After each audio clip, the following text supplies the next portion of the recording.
everyone? My name's Nick. I'm here at J-Tech. Today I'm going to demonstrate how to remove a piston from a diesel motor the proper way. You're going to need a couple different tools. I recommend grabbing a hammer or something with a wooden handle to help get the piston out of the block. And you're going to need a 7/16 socket and a 1/2 inch drive. Now, on this particular motor, it has spline head bolts, so I need a 12-point socket, but whatever motor you're working on could be different. Just make sure you have the right tools for the job before you get started, all right? So as you can see, I've already removed the head and everything that's in the way. If you need help getting to this point, that'll be in a later video. Just make sure you have the head removed from the block and the oil pan so you have access to the bottom of the piston. So I'm gonna get under here and I'm gonna go ahead and loosen the 2 spline bolts to get the bottom of the rod journal off.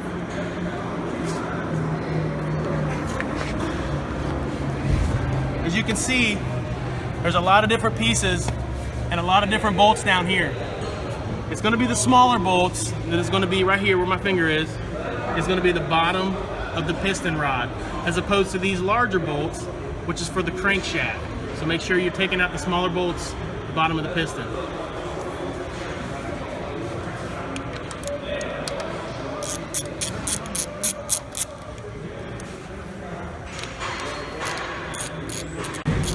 Okay, once you get to this point and you have both the bolts removed, the bottom of the piston rod will come right off. Now be careful when this comes out because there's rod bearings in here. You don't want to lose these, they're very important.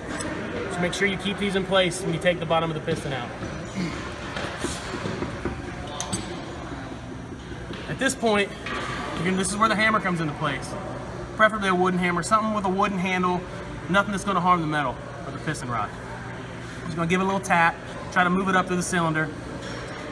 It's a little easier if you have someone to help you to grab the top of the piston. If not, you just kind of have to muscle it out a little bit.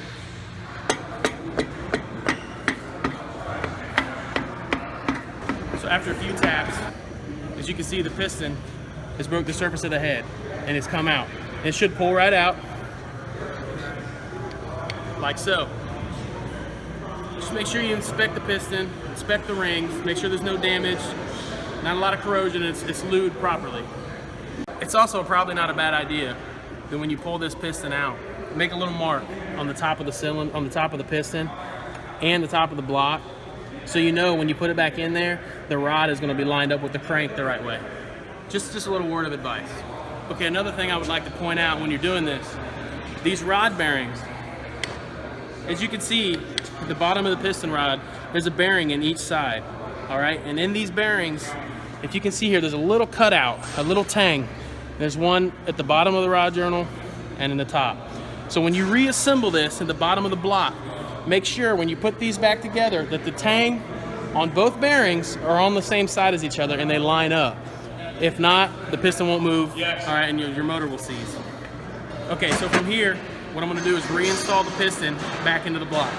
Now it's really important, before you put this piston back in the block, that the rings, the openings in the rings, they're about 1/3 of a turn separated from each other. So if you have the rings lined up and the opening in the rings are all in line, the piston won't move in the block. So make sure you turn these about 1/3 of a turn away from each other.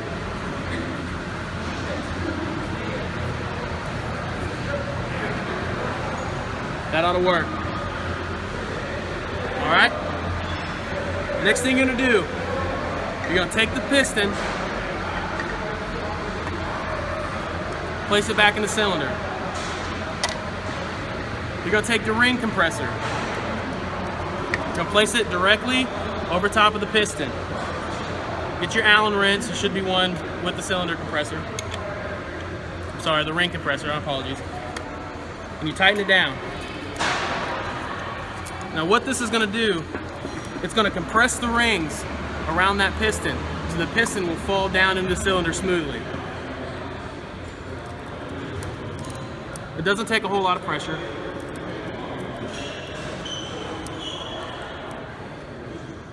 All right, from there,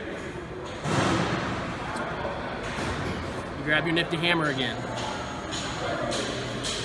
You just tap the piston back into the block.